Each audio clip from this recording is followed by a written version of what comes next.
오늘 사순절 두 번째 주 설교 세상의 길, 그리스도의 길이라는 제목으로 하나님 말씀 나누도록 하겠습니다. 오늘 어쩌면 설교가 조금 무거운 설교 그리고 마음에 이렇게 좀 부딪혀지는 충돌하는 부분들이 참 많을 것 같은 생각이 드는 설교입니다. 여러분 혹시 그 유다 염소라고 하는 말 들어보신 적 있으세요? 유다 염소. 19세기 말부터 20세기 초까지 미국 시카고의 경제를 이끌었던 대표적인 산업이 육류 가공 산업이었습니다. 이를 위해서 매일 수만 마리의 양과 소가 도축이 됐는데요. 그 낯선 도축장의 입구에 들어서면 양들은 본능적으로 이렇게 공포를 느끼고 멈춰 서게 됩니다. 아무리 매질을 하고요, 소리를 질러도 양들이 꿈쩍도 안 하고 움직이질 않는 거예요. 이때 아주 훈련된 염소 한 마리가 딱 나타납니다. 이 염소는 아주 당당하고 자신감 넘치는 걸음걸이로 도축장 안으로 걸어서 들어갑니다. 양들이 이게 눈이 어둡다 보니까 한 무리의 리더가 걸어가기 시작하면 그를 신뢰하고 따라가는 경향이 있지요. 그러면 이 겁에 질려 있던 양들이요, 그 염소를 신뢰할 만한 리더로 착각하고 아무 의심 없이 졸졸졸 따라간답니다. 하지만 결과는 참혹합니다. 양들이 모두 도살장 안으로 줄지어 들어가면 가장 앞장섰던 그 염소는 아주 교묘하게 설계된 비밀 통로를 통해 유유히 빠져나오게 됩니다. 그리고 자기가 죽음으로 몰아놓은 동료들의 대가로 맛있는 먹이를 보상받습니다. 당시 이 도축업자들은 이 염소를 가리켜서 유다 염소다라고 불렀어요. 예수님을 배신한 그 가룟 유다의 이름에서 따온 거죠. 자신의 유익을 위해 양들을 도살장으로 인도하는 유다 염소. 그런데 아무 분별 없이 그 염소를 뒤따르는 양. 이것이 비단 100년 전 시카고 도축장만의 이야기겠습니까? 예수님께서는 마태복음 23장 15절에서 하나님의 뜻을 가장 잘 따르는 그 거룩한 존재라고 스스로 자부하던 사람들에게 주님이 이렇게 경고하십니다. 화 있을진저 외식하는 서기관들과 바리새인이여, 너희는 교인 한 사람을 얻기 위해 바다와 육지를 두루 다니다가 생기면 너희보다 배나 더 지옥 자식이 되게 하는도다. 이렇게 이야기를 하셨어요. 이러한 종교적 유다 염소는 시대를 넘어 지금까지 이어져 왔습니다. 바울 시대에도 수많은 거짓 교사들이 있었고 중세에도 있었고 그리고 오늘날에도 있지요. 그런데 우리가 참 망각하는 것이 한 가지가 있어요. 성경에서 예수님께서 독사의 자식들이라고 말한 사람들이 오늘날 우리가 말하는 이단이나 사이비들의 형태만이 아니었다는 사실입니다. 우리는 거짓 교사, 거짓 선지자 이러면 교회 밖의 이단이나 특정 사이비 단체를 먼저 떠올리잖아요. 그런데 그렇지가 않습니다. 사실 이 사도 바울 시대 때 거짓 교사들에 대한 경고를 할 때요, 그 거짓 교사들은 교회 안에서 활동한 사람들이었어요. 우리가 정말 두려워해야 할 것은요, 교회 밖이 아니라 교회 안의 문제입니다. 성경과 복음으로 포장은 되어 있지만 이들이 가르치고 이들이 가리키는 것은 결국 세상의 가치관과 세계관이더라는 거예요. 오늘 우리는 진지한 질문 앞에 한번 직면하게 될 것입니다. 내가 믿었던 것이 복음이었나 무속이었나? 나의 신앙의 뿌리는 복음인가 선민의식인가 하는 것입니다. 오늘 매우 중요한 이야기가 될 것 같아요. 오늘 본문의 배경은 가이사라 빌립보라고 하는 도시이지요. 그런데 이 이름을 잘 들어보세요. 이름이 심상치 않습니다. 가이사랴, 이 황제 가이사를 뜻하는 이름이죠. 그리고 빌립보는 당시 분봉왕 헤롯 빌립의 이름입니다. 그러니까 황제와 헤롯의 이름이 합쳐졌어요. 이게 왜 그렇게 이름이 붙여졌냐면 이 황제에게 헌정된 분봉한 헤롯이 헌정한 도시다라고 하는 뜻입니다. 그 도시의 본래 이름이요 파니아스였는데요. 이 파니아스가 사람의 머리에 염소 하체를 가진 판이라고 하는 신을 숭배하는 도시였었거든요. 이 신이 목축의 신이었어요. 목축의 신. 그런데 이제 홀로 우리가 왜 광야에서 목축을 하고 이렇게 지내다 보면 알 수 없는 공포가 확 밀려올 때가 있죠. 그때 사람들이 막 찾는 신이 판 신이었습니다. 그래서 그 이름을 따서 오늘날 우리도 공포심, 알 수 없는 공포가 확 몰려올 때 생기는 장애를 패닉이라고 하죠. 여기서 따온 거예요. 그리고 이 판신은요, 주로 아름다운 플룻을 불면서 사람들을 유혹하곤 했는데요. 그 소리가 얼마나 아름다웠는지 그 악기의 이름을 오늘날 팬플룻이다라고도 부릅니다. 지금도 이곳에 한번 갈 기회가 있으면 꼭 가보시면 좋겠어요. 이곳에 가면요, 거대한 판신전의 터가 그대로 남아 있습니다. 그리고 그 옆에는 헤롯 빌립이 로마 황제 가이사랴에게 헌정한 황제 숭배를 위한 신전의 터도 그대로 남아 있어요. 지금 가서 보아도 그 규모가 상당히 웅장한데요. 당시 사람들이 보기에는 아마 이 신전의 규모에 압도가 되었을 것 같습니다. 말 그대로 당시 이곳은 로마의 최첨단 문명이 숨쉬고 거대한 판신전이 위용을 자랑하며 성공과 풍요가 넘치던 도시였습니다. 오늘날로 치면 초고층 빌딩이 즐비하고 명품 쇼핑몰이 가득한 강남의 한복판이나 실리콘밸리 같은 곳이 아닐까 싶어요. 그러면 여러분 우리가 한번 생각해 보자고요. 그러면 이러한 가이사랴 빌립보에는 어떤 사람들이 살았을까요? 아마 사회에서 소위 엘리트라고 하는 사람들, 가장 소비 역량이 뛰어난 사람들이 대접받는 곳이었습니다. 그에 비해서 지금 이곳에 들어온 사람들을 한번 보세요. 누구예요? 소위 이게 시골 갈릴리 출신의 제자들. 그들이 따르던 예수님은 무슨 선한 것이 나겠느냐며 멸시천대받던 나사렛 출신입니다. 물려받은 땅이나 가축도 없어서 몫으로 생계를 이어가던 집안이었어요. 그런 시골 출신들이 여행을 떠나서 지금 이곳 가이사랴 빌립보에 왔습니다. 그들의 지금 행색을 한번 상상해 보세요. 오랜 여행으로 지쳐 있어요. 옷과 신발은 다 먼지로 뒤덮여져 있었을 겁니다. 그런데 그들과 정대치되는 반대편에는요, 그 도시의 화려한 사람들은 고급 원단을 두른 그 신도시의 사람들과 거대한 도시의 화려함이 아마 이 제자들을 주눅들게 했을지도 모르겠습니다. 그런데 그때 예수님께서 제자들에게 물으시는 거예요. 사람들이 나를 보고 누구라고 하더냐? 그때 제자들이 이렇게 대답하죠. 28절에 보면 제자들이 여자와 이르되 세례 요한이라 하고 더러는 엘리야 더러는 선지자 중에 하나라 하나이다. 여러분, 이 말의 뜻이 무슨 뜻일까요? 어떤 의미 담고 있을까요? 꼭 우리가 그냥 들으면 세례 요한이 당시에 참 영향력 있는 인물이고 엘리야는 구약의 인물 중에서 가장 뛰어난 선지자 중에 한 사람이었으니까 아마 빌립보에 사는 사람들이 가이사랴 빌립보에 사는 사람들이 그렇게 예수님을 지칭했다는 말을 들으면 예수님을 높여주는 듯한 느낌이 들죠. 그런데 그렇지 않습니다. 하나예요. 여러분, 세례 요한과 엘리야의 특징이 뭐죠? 광야 떠돌입니다. 세상 등지고요. 광야에서 떠도는 예언자예요. 그러니까요, 사실요, 좋은 표현이 아니에요. 나름 교양 있다는 그 도시의 사람들이 처음 보는 사람에게 아유, 저 시골 촌뜨기 같네. 뭐 저런 삶을 살아. 라고 그렇게 직접적으로 표현할까요? 아니겠죠. 아유, 대단히 검소하고 수수하게 보이세요. 그죠? 완고거법이에요, 완고거법. 그죠? 제자들의 대답을 들은 예수님이 이제 제자들의 의견을 물으시는 거예요.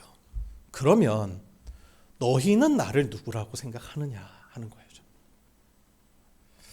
여러분, 이 질문은 오늘 우리에게도 동일하게 던져집니다. 모든 것이 물질로 환산되고 스펙과 배경이 사람의 계급이 된 이 소비사회 한복판에서 지금 우리는 예수님을 누구라고 고백하며 살고 있습니까? 그때 베드로가 나서서 정답을 외칩니다. 주는 그리스도 신이다. 놀라운 고백이죠. 그런데 이 고백이 정말 진정성 있는 고백이었을까? 물론 다른 복음서에 보면 주님의 칭찬을 받죠. 왜냐하면 그 문구 자체는 틀린 게 아니니까요. 그런데 과연 그 문구의 고백과 베드로의 마음 속에 있는 그 세계관과 일치했는가? 그렇지가 않은 것 같습니다. 왜냐하면 뒤 이어지는 상황을 보면요, 베드로가 생각한 그리스도가 어떤 모습이었는지가 다 드러나거든요. 예수님이 이어서 베드로에게 그렇게 이야기를 하세요. 너 지금 너의 고백을 함구해라. 그리고는 주님이 이어서 고난과 자신의 죽음에 대해서 말씀하십니다. 그런데 그때 베드로의 반응이 되게 놀라워요. 뭐라고 하죠? 예수님을 붙들고 항변했다고 나와요. 그런데 여기서요, 항변하다라고 하는 헬라어 에피티마오라고 하는 이 단어가요, 이 귀신을 꾸짖을 때 쓰던 단어랑 동일하게 쓰이는 그 용례로 사용되어졌거든요. 그러니까 여러분, 이 베드로가요, 예수님의 이야기를 듣고 한 항변은, 주님, 제가 그저 주님의 의견에 반대합니다. 제가 있는 한 주님께는 절대 그런 일이 일어나지 않을 겁니다. 주님을 제가 지켜드리겠습니다라고 하는 그런 의리의 고백이 아니에요. 지금 주님을 아랫사람 대하듯이 꾸짖고 있는 거예요. 말 같지 않은 소리 하지 말라는 겁니다. 왜 그랬을까요? 이유가 뭘까요? 베드로가 생각한 그리스도는 가이사랴 빌립보의 화려함을 정복할 강력한 힘의 상징이었기 때문입니다. 지금 눈에 보이는 이 화려함, 이거 아무것도 아니야. 우리 주님이 이 세상 등극하실 때, 왕으로 등극하실 때는. 그는 예수라는 배에 올라타서 자신도 선택받은 엘리트로서 성공의 가도를 달리고 싶었습니다. 예수님의 제자들이 오른편과 왼편에 누가 앉을 것인지를 놓고 싸운 것도 같은 맥락이죠. 그렇다면 여러분, 여기서 중요한 질문이 우리에게 던져지는 거예요. 우리가 지금 예수님을 이해하는 방식, 그동안 우리가 배워왔고 한국 교회의 주류로 흐르던 복음의 내용은 과연 베드로와 다른 것인가 하는 것입니다. 오늘날 우리가 살아가는 세상도 가이사랴 빌립보와 다르지 않죠. 아니, 더 심화될 겁니다. AI 시대가 도래하면서 많은 일자리를 빠르게 지금 대체해 가고 있어요. 이 속에서 사람들은 대체 불가능한 존재로 남기 위해서 엄청나게 고군분투합니다. 앞으로 세상은 두 부류의 사람으로, 아니 어쩌면 두 계급으로 나뉠지도 모르겠어요. 대체 가능한 사람과 그렇지 않은 사람. 그 속에서 사람들의 불안은 점점 더 심화되어 갈 것입니다. 소비 역량이 자신의 존재를 입증하는 도구로 믿는 세상 속에서는 이 엘리트주의를 더욱 열망하게 될 거예요. 아마 그들의 말이 예언이 될 것이고 그들의 힘이 법과 제도가 될 것입니다. 좋은 학벌, 배경, 소비 역량을 가진 이들이 소위 스스로를 오류가 없는 존재로 믿게 되고 사람들도 그렇게 그들을 따르게 될 것입니다. 사람들은 전부 엘리트 신화를 꿈꾸게 될 거예요. 그런데 여러분, 현실이 어때요? 오늘 내가 정말 노력하고 애쓴다고 해서 그 엘리트의 장벽을 뛰어넘을 수 있나요? 너무 어렵습니다. 그러면 이러한 세상 속에서 교회는 무엇을 말하고 무엇을 이야기해야 하겠습니까? 지난주에 우리가 나누었듯이 사람다움에 대한 그 복음의 본질을 이야기할 수 있어야 돼요.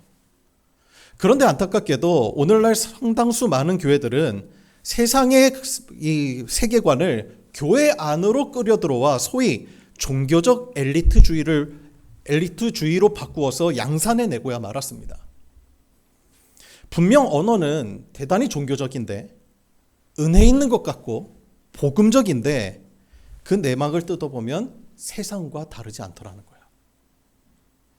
오랫동안 한국교회가 전도라는 이름하에 동일하게 외쳐왔던 구호가 있죠. 예수천당 불신지요. 오래전에 어느 공영방송사에서 이렇게 다큐멘터리를 하나를 찍었는데요. 매일마다 그 지하철역 앞에서 전도하시는 할아버지를 만나서 인터뷰하는 내용이었습니다. 이 할아버지가요, 예수천당 불신지요. 그리고 조끼도 탁 있고요. 하반도 이렇게 쫙 하고 항상 이 스피커폰 쫙 들고요. 그거 외치시면서 지나가는 학생들 아니면 지나가는 사람들 보면서 너 이러면서 계속 쓴소리 하시는 거예요. 바지를 끌면 바지를 끈다. 저러니까 지옥까지. 그러시면서 계속 손을 그렇게 하는 겁니다. 행인들이요, 불편함을 느끼기 시작하는 거예요. 그런데 그들이 느낀 불편은 말씀의 능력 때문이 아닙니다. 전도자의 말과 태도에서 풍겨나오는 선민의식 때문에 그래요. 할아버지에게 있어서 길거리에 보이는 사람들은 나와 다른 세상 속에서 살아가는 지옥 자식들입니다. 선민의식은 나를 강화시키죠. 나는 오류한 사람으로. 교회 밖 사람들은 오류투성이의 죄인들입니다. 그들의 행동과 생각은 다 죄에서 나온 것이므로 다 틀린 게 됩니다. 할아버지는 그 불편함을 느끼고 항의하는 사람들을 사탄의 방해로 그렇게 여기시고 심지어는 바지에 가스총까지 들고 다니셨습니다. 제가 그 모습 보고 충격받았어요. 여러분, 한번 깊이 있게 한번 생각해 보세요. 예수천당 불신지요. 복음입니까? 예수 믿으면 구원받고 천국 간다는 것이 복음의 전부입니까? 예수 왜 믿습니까? 구원받기 위해서입니까? 그러면 여러분은 아직 구원 못 받았습니까? 구원 받았다고 한다면 우리는 어떻게 구원을 받은 것이죠? 왜 기독교 영성이 어느새 한국 사회에서 특권 의식처럼 변질되었고 선택받았다는 선민의식에서 비롯된 폭력적인 언어들이 복음으로 둔갑된 것입니까? 교회 역사를 보면 두 가지 특징이 일어납니다. 마지막 때가 되면. 하나는 염세주의자들. 이 세상 것 다 필요 없다는 겁니다. 극단적이죠. 또 한 가지는 선민의식입니다. 나는 선택받았어. 나는 구원받았어. 나는 천국이 예비되어 있어. 나는 그런 사람이야. 그래서 나는 이 세상의 진리에 대해서 다 알고 있어. 여러분 정말 깊이 생각해 보셔야 돼요. 엘리트주의가 지배하는 세상 속에서 상대적으로 박탈감과 소외감을 느끼는 사람들에게 교회는 선민의식이라는 종교적 엘리트주의로 사람들을 끌어모으기도 하고 현실을 부정하게도 만들기도 했습니다. 그것이 사람을 끌어모으는 데 가장 강력한 도구였고 그렇게 교회가 성장하면 궁극적으로는 목사가 가장 큰 영향력을 가지게 됩니다. 교회 이름이 나를 증명하는 도구가 되었죠. 복음의 증인이 되어야 할 목회자에게 목회가 어느새 자기를 증명하기 위한 도구로 바뀌었습니다. 그러다 보니 목사의 말이 곧 정답이 됐어요. 강대상에서 무슨 말을 해도 그 말은 무오류에 가까운 것이 되었습니다. 신학적인 검토나 깊은 토론 없이 목회자가 내뱉는 말들이 진리가 되었습니다. 목회자의 경제관, 목회자의 정치관, 사상, 세상의 어느 학자들보다 뛰어난 것들이 되었고 성도들은 비판적 사고 없이 그대로 받아들였습니다. 세상으로부터 비판을 받으면 받을수록 엘리트 의식과 선민사상은 더 강화되어 갔죠. 우리가 진리를 품었기 때문에 비판받는 거야 라고 생각합니다. 세상이 뭘 모른다는 것이죠. 이러한 현상을 우리는 맹신이라고 말합니다. 복음의 내용은 항상 구원의 문제에만 머물러 있습니다. 성도들로 하여금 불안한 구원에 머물게 하면 할수록 교회에 더 충성하게 되기 때문이죠. 이단들이 사용하는 방식과 동일합니다. 복음을 위해 전도해야 하고 교회의 성장이 곧 복음이라고 말하면서 그 끝은 결국 교회를 사유화하고 세습하고 수십억 원의 전별금을 받아서 은퇴하고, 여러분 그 결과가 뭐죠? 세상의 가치와 세상의 세계관과 전혀 다를 바 없는 교회의 모습이 사람들에게 복음을 무속행위로 인식하도록 만들었다는 것입니다. 그래서 제일 목회자로서 속상한 것이 어느 순간 하나님의 진리의 말씀인 이 성경을 너무나 아무것도 아닌 무속처럼 만들어버렸다는 거예요. 그렇다면 여러분, 우리가 중요한 질문이 한 가지가 있죠. 이러한 선민의식, 종교적 엘리트주의는 도대체 어디서부터 시작된 것일까요? 한국교회의 제가 생각하기에 한국교회의 영성은 크게 세 가지 물줄기로 구성된다고 생각합니다. 한국교회의 주류 교단인 장로교, 그리고 한국개신교의 선교 역사를 연 미국교회의 영성, 그리고 한국교회의 폭발적인 성장을 가지고 온 기복신앙입니다. 장로교회는 우리가 잘 알듯이 그 신학자 존 칼빈에 의해서 시작되었죠. 존 칼빈 하면 대부분 아마 예정론을 떠올릴 것 같습니다. 존 칼빈의 예정론의 본질이 뭐죠? 예정론의 본질은요, 구원이 우리의 공로로 인함이 아니라 전적인 하나님의 은총이라는 점을 강조하는 거예요. 내가 구원에 개입한 게 하나도 없어요. 하나님이 나를 선택하셨고 나를 불러주셨고 하나님의 은혜로 말미암아 내가 구원받았다는 겁니다. 이것이 예정론이 주장하는 가장 핵심적인 본질이에요. 나에게 구원의 공로는 하나도 없어. 그렇기 때문에 우리는 겸손할 수밖에 없는 겁니다. 그런데 문제는 이것을 오해하거나 왜곡한 거죠. 아, 나는 선택받은 사람이야. 하나님의 예정을 선택의 관점에서 해석하다 보니까 기독교 선민의식은 바로 그 지점에서 시작되었습니다. 출발점이 다르기에 보여지는 결과도 다르죠. 세상을 성과 속으로 나눕니다. 선택이라는 관점에서 너와 나를 나누다 보니까 우리 집단에 소속되지 않는 것은 다 틀린 것이 됩니다. 스스로 무류의 착각에 빠져들고 소위 여기서부터 종교적 엘리트주의가 생겨나는 것이죠. 베드로가 지향했던 메시아의 모습과 다르지 않습니다. 베드로가 먼지를 뒤집어 쓰고 고생을 하면서도 예수님 곁을 끝까지 떠나지 않았던 이유가 뭘까요? 저 세련된 가이사랴 빌립보의 엘리트들을 언젠가 예수님께서 정복하시고 그 위에 서 있을 자신을 꿈꾸었기 때문입니다. 그때를 생각하면 지금의 헌신, 지금의 희생, 지금의 봉사 다 감내할 수 있었습니다. 그런데 지금 주님이 도리어 십자가의 길을 말씀하시니 이게 환장하겠는 거예요. 눈이 돌아버리는 겁니다. 그래서 주님의 앞을 가로막고 서게 된 것이죠. 한국은 미국 교회와 선교사들에 의해 복음을 전달받았습니다. 한국 교회의 영성이 미국 교회의 영성을 기초로 하고 있다고 해도 무관하죠. 미국 교회가 스승이 되었고 길잡이가 되었습니다. 그런데 시대가 변하면서 미국 교회에 불어닥친 번영신학, 그리고 한국 독자적인 기복신앙에 기초한 순복음교회의 성장주의 신학이 소위 이 모든 것이 버무려져서 기형적이고 종교 엘리트주의를 가속화하는 데 기여한 것이죠. 외치는 구호는 복음 같은데 지향하는 점은 무속과 다르지 않습니다. 이때부터 대형교회 운동이 곧 복음이라는 도식이 형성된 것입니다. 우리 교회는 크고 성장했으니 하나님의 축복을 받은 집단이다.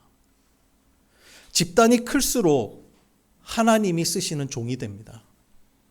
그래서 목회자들이 그렇게 목숨 걸고 교회를 키우려고 하는지도 모르겠어요. 반대로 목회자를 지배하는 패배의식도 있죠. 교회가 작으면 왜 패배의식에 사로잡힙니까? 제가 강원도 어느 삼척의 어느 교회 목사님 만나 뵌 적이 있어요. 아주 친한 목사님입니다. 개척하신 지 한 15년 됐습니다. 그런데 교인이 3명도 채 되지 않습니다. 이 목사님이 그런 얘기를 하시더군요. 한 번은 이제 그 삼척에 있는 어느 이제 그 기관에 국가직 공무원이신 분이, 성도 한 분이 서울에서 이제 아마 발령 나셔서 1년 정도 단기로 내려와 계셨던 모양이에요. 그리고는 이 작은 교회를 섬기겠다고 이렇게 오셔서 1년을 섬기고 계신 것입니다. 그런데 이렇게 섬기시면서 아무튼 사사건건 뭔가를 이야기를 하셨나 봐요. 교회의 인프라, 프로그램, 행사, 목사님 왜 그렇게 안 하시냐, 열정이 없냐. 그 이 목사님이 교회에 뭐 교인이 없다 보니까 생계를 위해서 이분이 이제 밤마다, 밤에서부터 새벽 아침까지요, 그 환경미화원으로 일을 하고 계세요. 뭐 새벽 예배를 할 수 있겠습니까, 이 목사님이? 그러니까 이 교우분이 목사님에게 그렇게 얘기하시더라는 거예요. 목사님이 그래서 쓰임 받지 못하는 거예요. 그런데 이 목사님이요, 패배의식이 있으시더라고요. 내가 주님 앞에 너무 부끄럽다는 거예요. 실패한 종이라는 거예요. 교인 이렇게 15년 목회했는데 결과물이 이거라는 거예요. 그러면 반대로 한번 생각해 보십시다. 교회가 부흥해서 사람 숫자가 많아지면 그건 역시 자기의 몫인 것입니까? 자기의 능력인 것입니까? 제가 목사님께 그렇게 말씀을 드렸던 것 같아요. 목사님, 저는요, 성남의 도시에서 목회해요. 사람들 많은 곳, 도시에 사람들 많습니다. 거기에서 목회하면 가능성이 있죠. 목사님이 생각하는 사람들이 좀 더 늘 수 있는. 근데 삼척의 이 산골에 사람의 인구도 거의 없는 이곳에서 15년을 버티면서 이 자리를 지키고 있었던 거, 그거 저보고 하라 그러면 저는 못합니다. 목사님이 정말 눈물로 이 교회를 지키고 계신 그것만으로 주님은 매우 기뻐하실 것 같습니다. 목사님 우시더라고요. 저도 울었어요. 어느새 기독교 신학의 탈을 쓰고 우리 안에 들어왔습니다.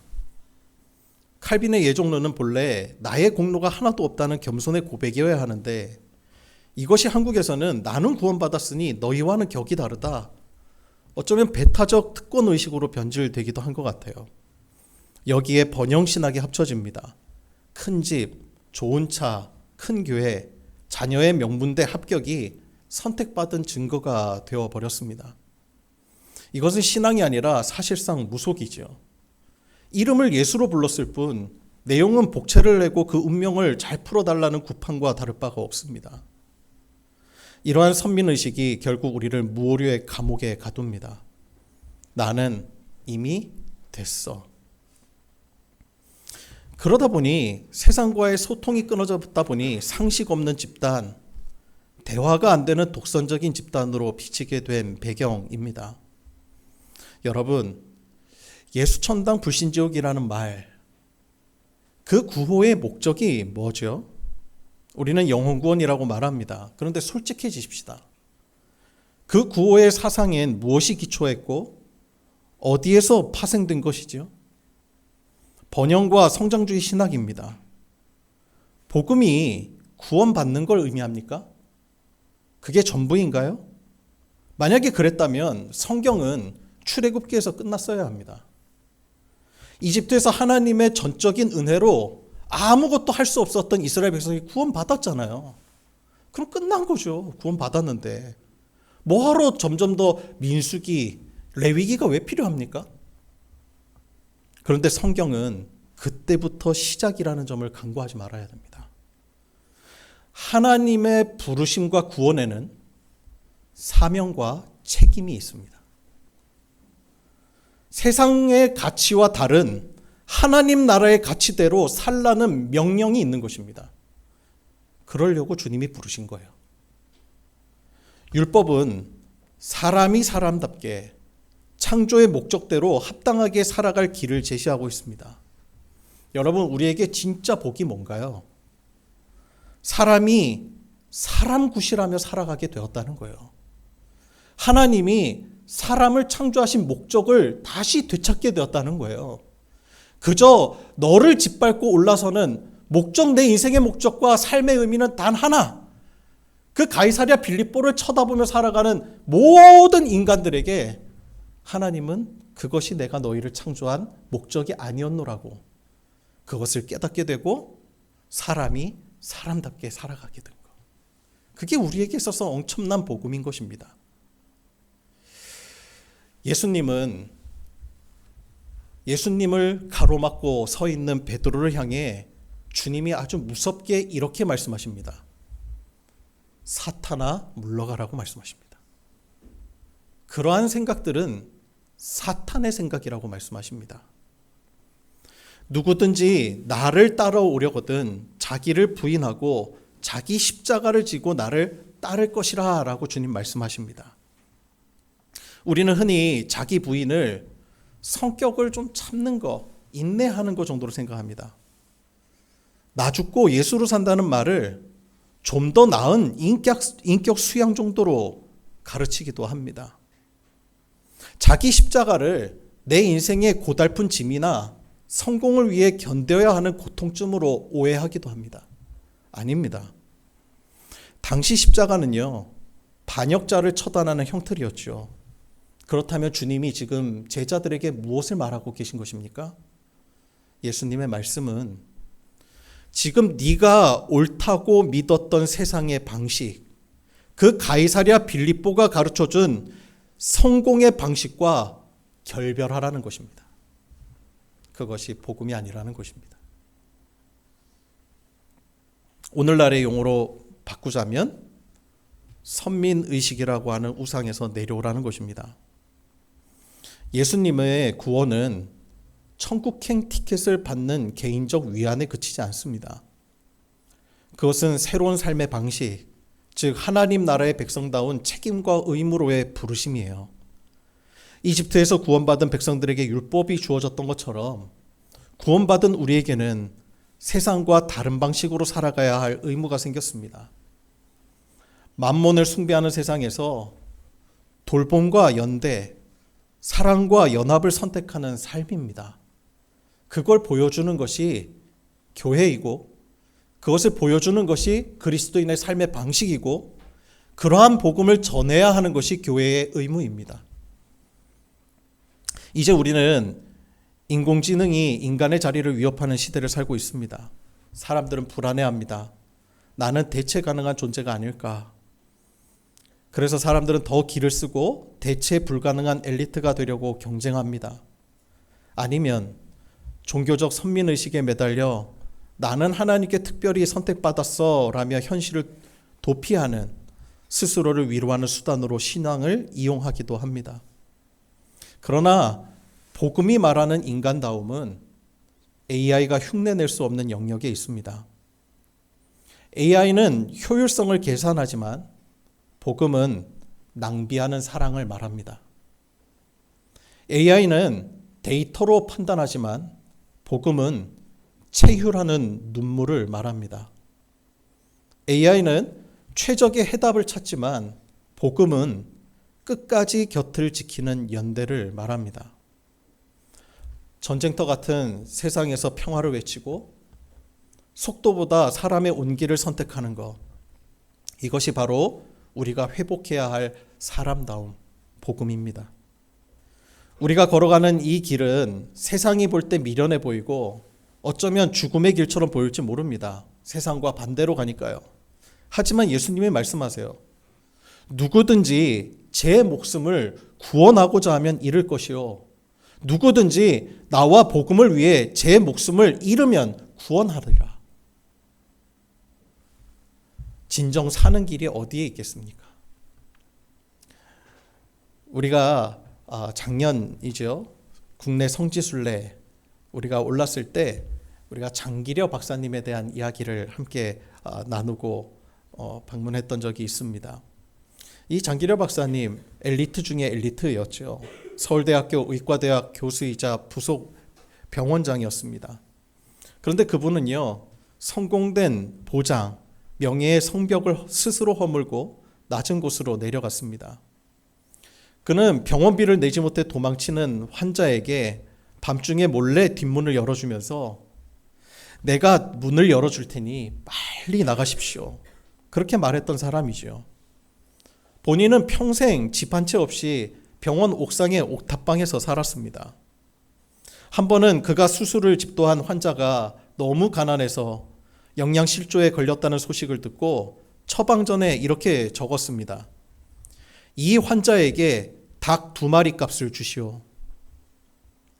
세상의 엘리트주의 관점으로 보면 그는 실패한 경영자죠. 매우 미련한 사람입니다. 그러나 그는 선민의식에 취해 타인을 가르치려 들지 않았습니다. 대신 예수님께서 가셨던 그 길, 돌봄과 사랑의 길에 자기 인생을 던졌습니다. 그가 세상을 떠났을 때 사람들은 그를 가리켜 한국의 슈바이처라고 불렀지만 그는 생전에 자신을 그저 주님의 작은 도구라고 불렀습니다. 그는 성공한 엘리트가 되려고 하지 않고 예수와 함께 걷는 사람다운 사람이 되기를 결단했던 것이죠. 여러분, 오늘 우리가 사순절 이 절기를 보내고 있습니다. 우리 앞에는 세상의 길과 그리스도의 길이 있습니다. 어쩌면 우리는 다 그리스도인의 길을 간다고 생각할지 모릅니다. 그런데 내가 예수님의 길을 걷는다 말하지만 내 속에 있는 세계관은 무엇을 지향하며 바라보고 있는지요? 이번 사순절 기간 동안 내가 지향하고 있던 선민의식 허무십시다. 그 옷을 벗고 예수님이 걸으셨던 그 낮은 길로 내려가십시다. 돌봄과 연대, 사랑의 가치를 파괴하는 세상의 악에 대해 당당히 그것은 틀렸다라고 말할 수 있는 성숙한 기독교인이 되십시다. 상식 없는 집단이 아니라 상식을 넘어선 희생적 사랑의 집단이 되십시다. 우리가 잃어버렸던 그 사람다움의 길, 예수님이 먼저 걸으셨던 그 길 위에 설 때 우리는 진짜 비로소 복음을 만나게 될 것입니다. 그 길 끝에서 우리를 기다리시는 주님의 음성을 듣는 저와 여러분이 되시기를 주님의 이름으로 축원합니다. 기도하겠습니다.